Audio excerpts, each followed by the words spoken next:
Hey, this is Knife Standards.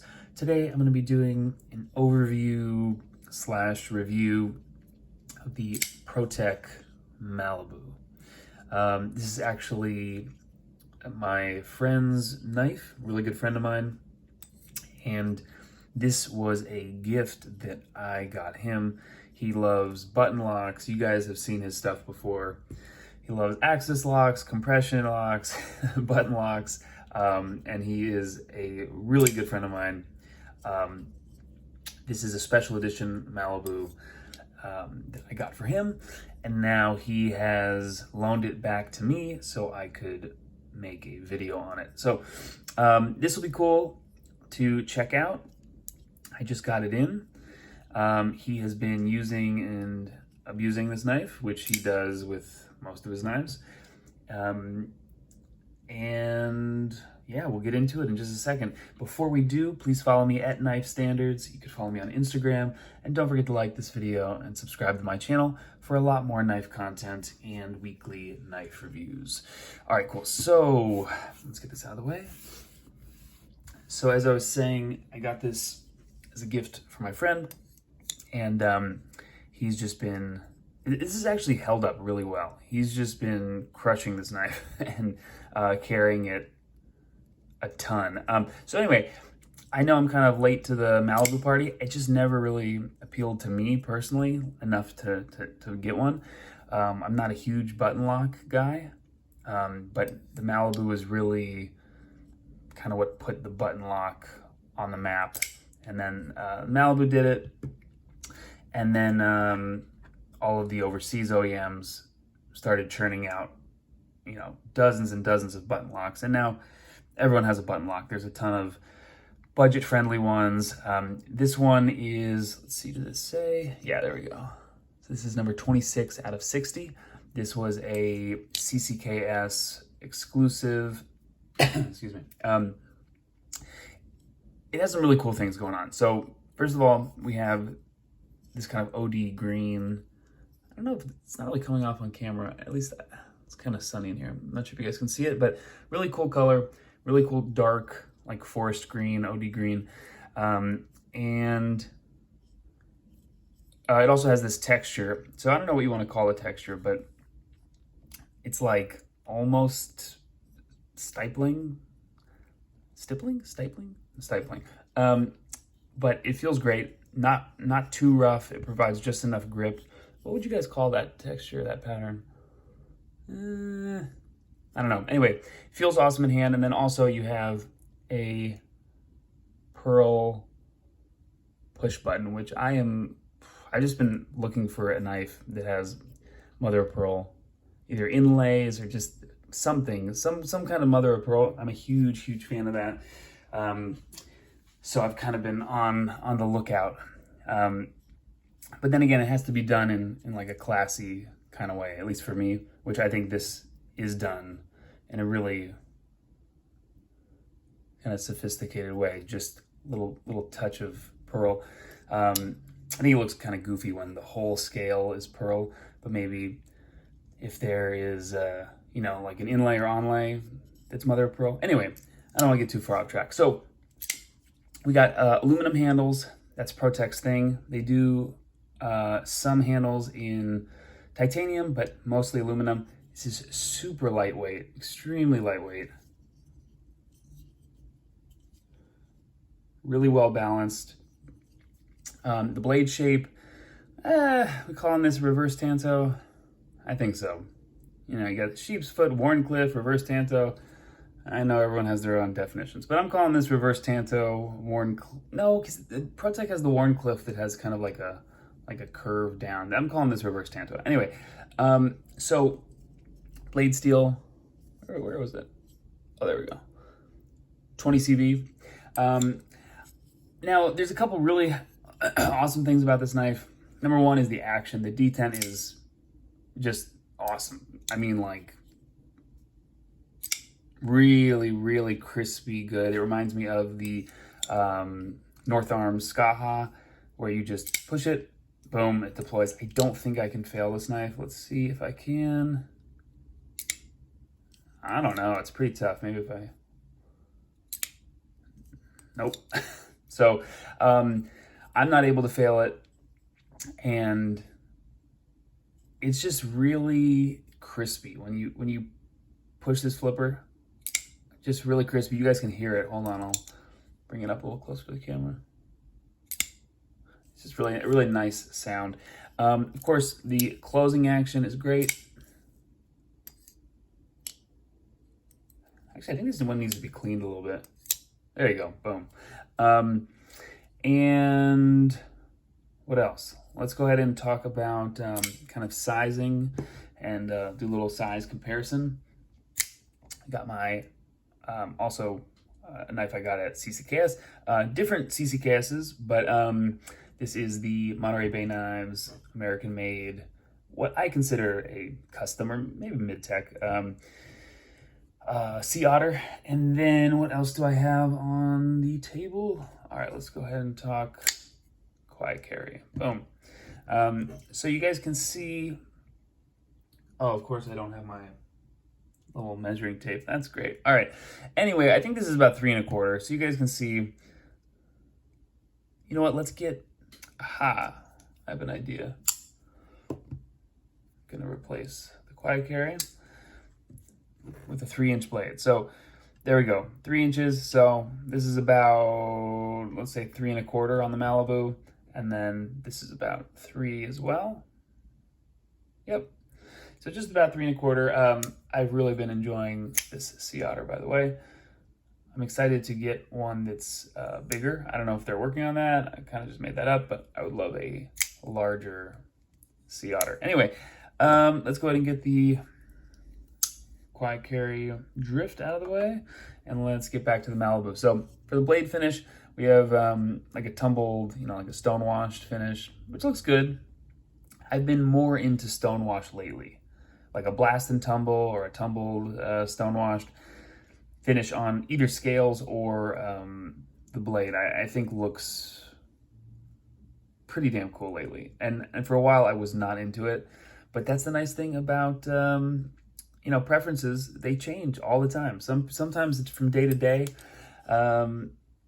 I've definitely been enjoying aesthetically and just using stone-washed blades and scales.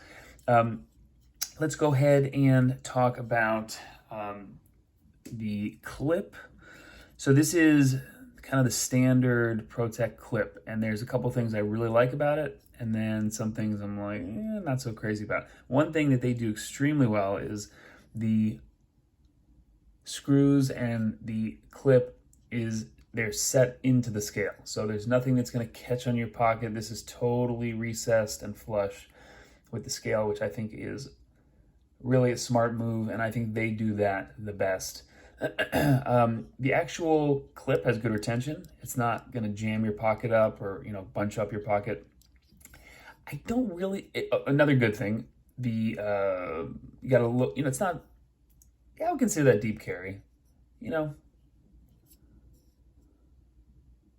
Pretty deep carry. One thing I do not like about the clip is this swoop, and it's pretty common on. Do I have? Let's see. Kind of, this is a more extreme version, but on this Asher Spiro, this swoop at the end, I don't know. It's just not, it's not my thing. And this one's more subtle, but I don't know. I just prefer like a straighter. I just don't need that swoop. I don't know. I don't like the way that it feels in hand, ergonomically, and in my pocket, it kind of bugs me too. So anyway, this is not my favorite, but a couple more things I really do like about the design of the knife. What was I going to say? Oh my gosh. Well, oh yeah. So you think this is, it's been a long day.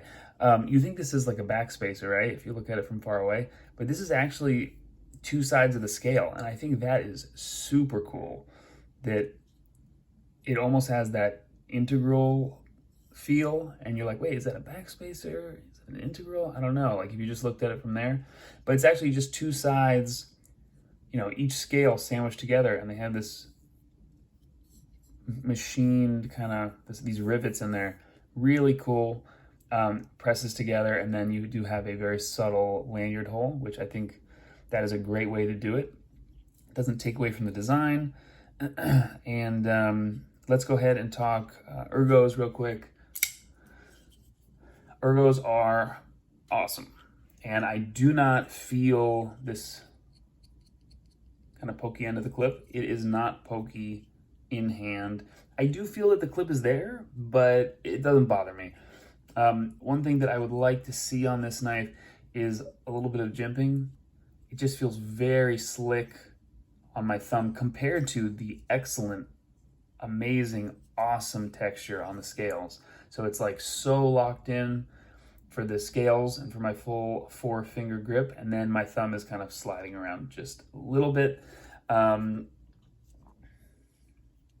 it's just comfortable however you hold it. Now, a couple kind of quirky things about this knife. The pivot is an Allen key, and I don't think I've ever disassembled a knife with an Allen key, like an Allen wrench. It's just, yeah, it's kind of weird. I don't know. So I don't know if I even have one. You know, luckily this is not my knife. I do own a bunch of Protechs, but my Protechs are all automatics, and I feel like they require less maintenance and no disassembly most of the time. And luckily, I am not too far away from Protech. They're headquartered in Southern California, which is where I am. And yeah, they will handle, they have excellent customer service, so they'll handle any issues. So I feel like if this was my knife and something went wrong with it or it was wonky, I could just send it to them, or, you know, maybe drive over there. It depends. But yeah, Allen key, I don't know, kind of weird. And then those look like Torx. Looks like T6 Torx and then more Allen key. It's kind of a wonky, hardware setup. Not as wonky as Hinderer, you know, where he has like 17 different, you got the flathead and you got the Torx and you got this and that. And it's not, you know, it's not crazy, but it's just different than what I'm used to. Interesting. Now, what else? You can see it just free dropping. Boom. It's a really cool knife. I like it a lot. And if I was into button locks, I would have just a crazy Malibu collection. I can already tell. I would have like 5 or 6 or 7 of these. There's a ton of different steels and shapes, blade shapes, colors on the scales, but I think this one is one of the best looking Malibus. This kind of dark forest green, OD green-ish. Man, would you guys call that OD green? Dark forest green? I don't know. But it just looks awesome. This is one of the best variations. You know, it's a flipper only, and I feel like when you have a flipper only knife, the standards change a little bit. And by that, I mean, it better be damn good if it's a flipper only. And I think you have to have something that's unique that kind of sets you apart. And this was kind of that first serious button lock that really had, you know, that was the thing, you know, that was it. The really good action, really crispy detent, and it was the button lock that started it all pretty much. So I think hopefully they are innovating and coming up with, you know, what's next, you know, what's the follow-up to the Malibu, because this has been out for a few years, and for a long time you could not get one. You just could not keep these no one could keep these in stock. They were very tough to get a hold of, and now they're a little bit more readily available. So you know, if this had studs button lock, no flipper, I think that would be amazing. You know, they do have the Mordax. I was going to say a drop point, but the Mordax is kind of like the bigger drop point version of the Malibu. Very similar. But yeah, I'm excited to see what they do next. I really like Protech a lot, and they make my favorite automatic knives. I have, maybe I should do a Protech collection rundown one of these days. Anyway, thank you so much to my friend for letting me check out the knife that I got him. But no, I really appreciate it. And I will definitely be back with some more content. I'm going to get this one back to him, but he actually loaned in a few knives to the channel for me to check out. And they are mostly axis locks, I think, if I remember correctly. So I'll go ahead and get those kind of on the table, on the desk, ready for review and overview. And I'll get this one back to him. Thank you guys so much for watching. This has been Knife Standards. I'll catch you later.